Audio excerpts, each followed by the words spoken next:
Bom dia, os colegas. Presidente, eu não vejo grandes óbices para que possamos votar os vetos que estão na pauta. E este primeiro veto, eu acho possível o voto favorável, porque os argumentos e as razões, eles são pertinentes, né? Nós analisamos e entendemos que são pertinentes. Mas eu queria também, presidente, aproveitar aqui o espaço que tem para a fala dessa discussão, para dizer como eu estou surpreso, como eu fico aqui impressionado, como que alguns colegas parlamentares utilizam desse espaço para proceder ataques ao governo Fernando Pimentel e ataques ao PT. Presidente, é impressionante como eles não esquecem o PT. É uma paixão platônica. Poderia, às vezes, propor até uma terapia para saber se não seria mais admiração do que crítica com relação ao governo passado. Ora, vai passar o governo todo agora do Romeu Zema, então do Jair Bolsonaro, falando do Partido dos Trabalhadores. Se quiser fazer justiça com a verdade e os argumentos, volta mais um pouquinho atrás e analisa a forma que o governo do PT e o Pimentel pegou o estado de Minas Gerais.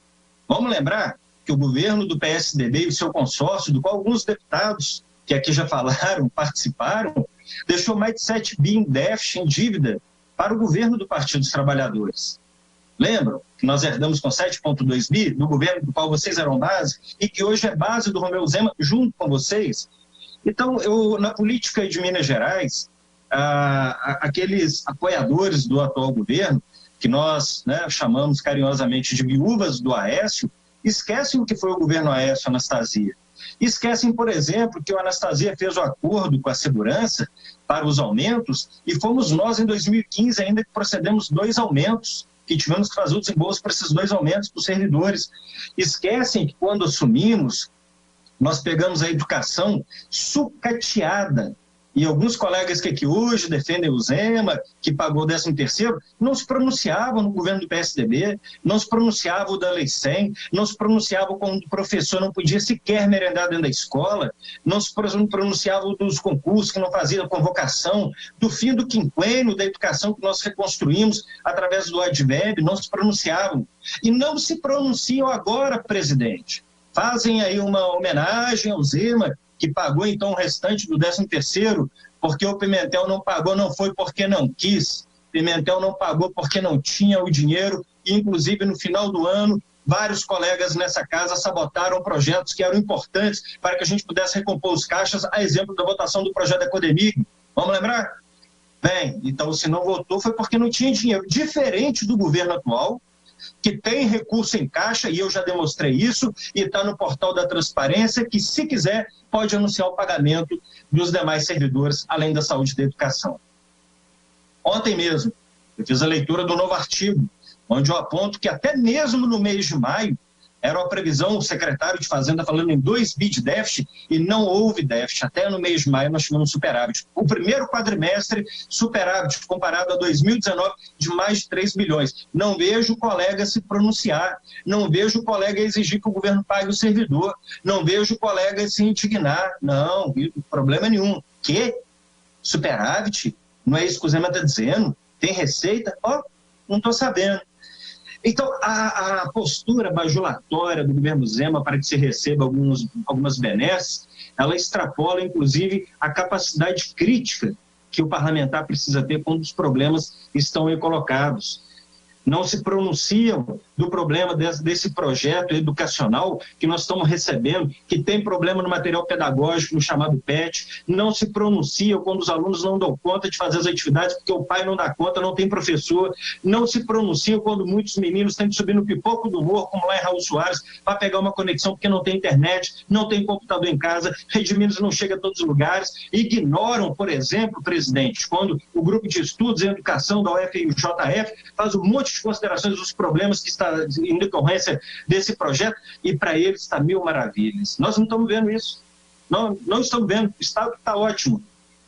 Não se pronunciam quando Minas é o segundo estado em menor testagem e, consequentemente, aumento da subnotificação. Não se pronunciam dessa questão estranha do número de óbitos por síndrome aguda respiratória no momento da pandemia. Ignoram completamente a crise sanitária. Isso tudo para bajular o governo Zema, para ver se ganha uma pavimentaçãozinha aqui, se ganha um recursozinho ali, se ganha um outro negócio que, olha, a gente sabe que os deputados são da base, eles realmente podem exigir do governo e fazer os seus combinados políticos, mas o que não pode é se omitir diante de problemas tão graves que o estado de Minas Gerais vem passando. Problemas tão graves, tão graves. E vou repetir. O governo Pimentel, o governo do PT, conseguiu fazer algumas obras, não todas como gostaríamos, inclusive algumas obras que foram citadas, mas obras importantes no norte de Minas foram feitas, em todo o estado.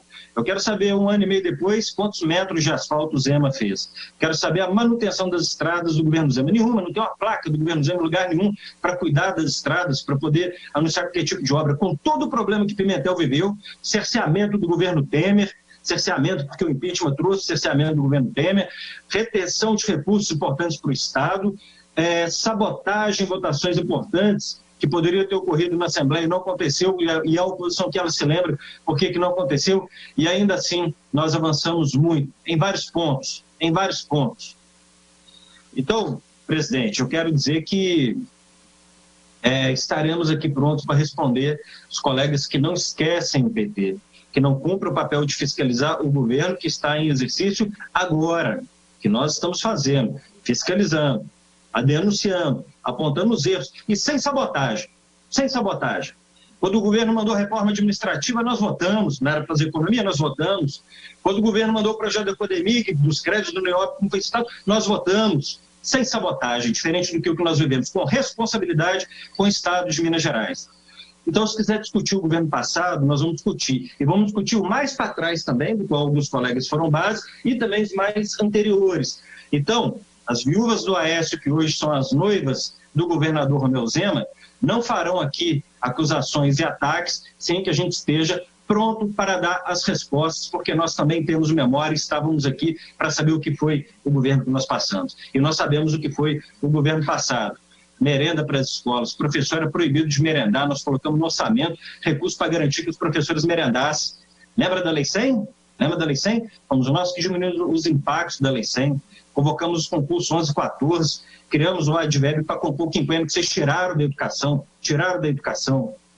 Então, companheiros, eu quero pedir que não contem mentiras sobre o governo do PT, que nós contaremos verdade sobre os governos anteriores e sobre esse governo.